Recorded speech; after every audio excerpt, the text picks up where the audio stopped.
Mesdames et messieurs, bonjour et bienvenue dans une nouvelle édition de votre programme Midi au Caire et les derniers événements passés en Égypte durant la dernière semaine.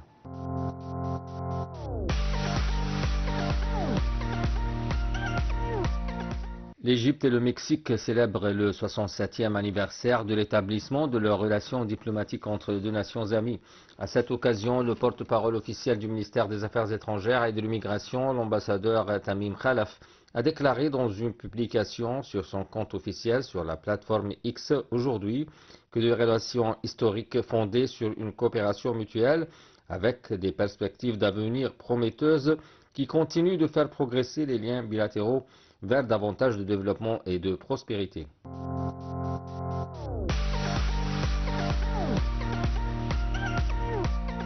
La République arabe d'Égypte exprime sa profonde gratitude pour l'approbation par le Parlement européen lors de sa session plénière de la décision de mettre à disposition la deuxième tranche du programme d'aide financière de l'Union européenne d'un montant total de 4 milliards d'euros. Cette décision a été prise après un vote qui a bénéficié d'un large soutien du Parlement européen. Un commentaire. L'Égypte exprime sa profonde gratitude pour l'approbation par le Parlement européen lors de sa session plénière de la décision de mettre à disposition la deuxième tranche du programme d'aide financière de l'Union européenne d'un montant total de 4 milliards d'euros. Cette décision a été prise après un vote qui a bénéficié d'un large soutien du Parlement européen. L'Égypte considère que l'approbation par le Parlement européen, à la majorité de 452 membres, de la décision de mettre à la disposition de l'Égypte la deuxième tranche du programme de soutien financier est une expression de la grande appréciation que l'Union européenne et ses institutions portent au partenariat stratégique global avec l'Égypte, signé entre le président Abdel Fattah el-Sisi et la présidente de la Commission européenne, Ursula von der Leyen, au Caire en mars 2024, et à la tenue ultérieure de la première édition de la conférence sur l'investissement Égypte-Europe au Caire en juin 2024. Cette décision vient également en reconnaissance des efforts du président de la République pour soutenir la sécurité et la stabilité dans la région et du rôle important joué par l'Égypte dans la région en tant que pilier de la stabilité au Moyen-Orient, dans le sud de la Méditerranée et sur le continent africain. Cela reflète également l'engagement de l'Union européenne en faveur du succès de l'Égypte sur la voie du développement et de la modernisation.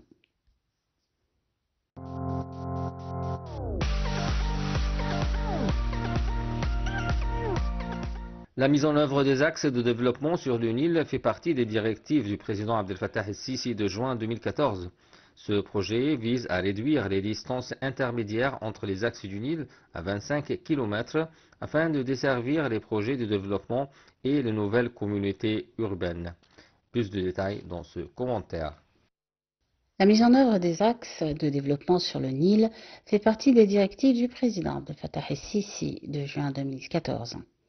Ce projet vise à réduire les distances intermédiaires entre les axes du Nil à 25 km afin de desservir les projets de développement et les nouvelles communautés urbaines grâce à la création d'axes transversaux intégrés reliant le réseau routier à l'est et à l'ouest du Nil plutôt que de se contenter d'un pont sur le Nil. Avant 2014, 38 ponts ont été mis en œuvre et 35 nouveaux axes sur le Nil étaient prévus en 2014, dont 22 axes en Haute-Égypte. Depuis 2014 jusqu'à nos jours, 18 axes ont été achevés, portant le nombre d'axes à 56, et 17 axes sont en cours de réalisation jusqu'en 2030, portant le nombre total d'axes et de ponts à 73. Ces méga-projets sont mis en œuvre par des entreprises nationales égyptiennes spécialisées et offrent des milliers d'opportunités d'emploi aux jeunes.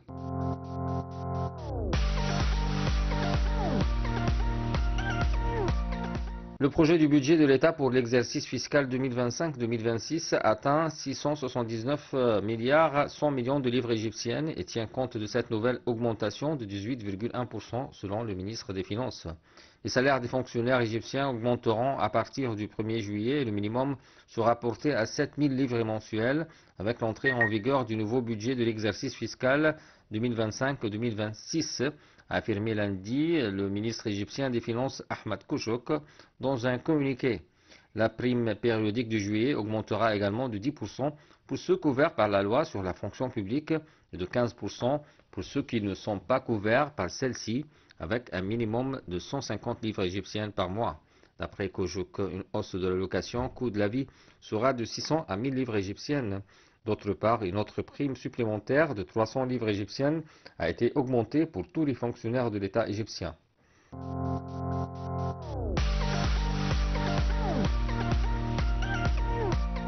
La ministre de la Solidarité sociale, Maya Morsi, conduit la délégation de l'Égypte au sommet mondial sur le handicap qui s'est tenu à Berlin les 2 et 3 avril. Il s'agira d'un moment clé pour promouvoir les droits des personnes handicapées et pour faire progresser l'inclusion significative et systématique des personnes handicapées dans l'aide au développement international.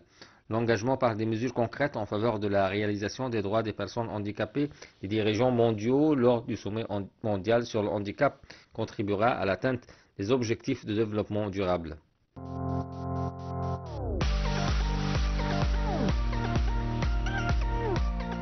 La ministre du Développement local, Manal Awad, suit l'évolution de la situation dans les gouvernorats à travers des appels téléphoniques avec les gouverneurs au cours des premiers jours de l'Eid al-Fitr, en plus des rapports du Centre national de contrôle des urgences et de la sécurité publique et de la cellule de gestion des crises du ministère.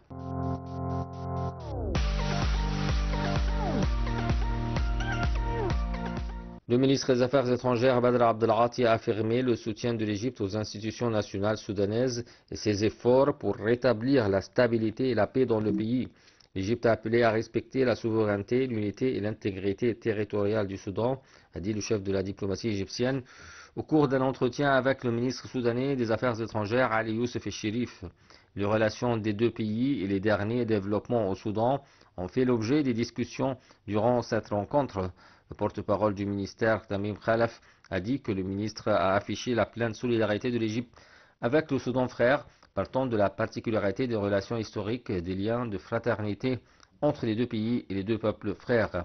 Abdelghati a tenu à prendre acte du Soudanais des derniers développements sur le terrain au Soudan, notamment à Khartoum, et la libération annoncée par l'armée soudanaise.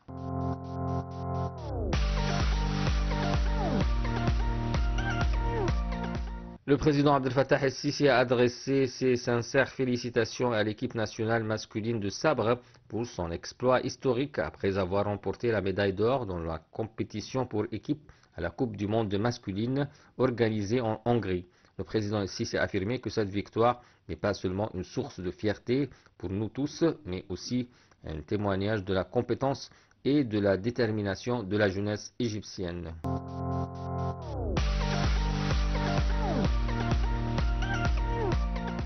Avec cette nouvelle, mesdames et messieurs, on vient à la fin du programme Midi au Caire. Merci de l'avoir suivi.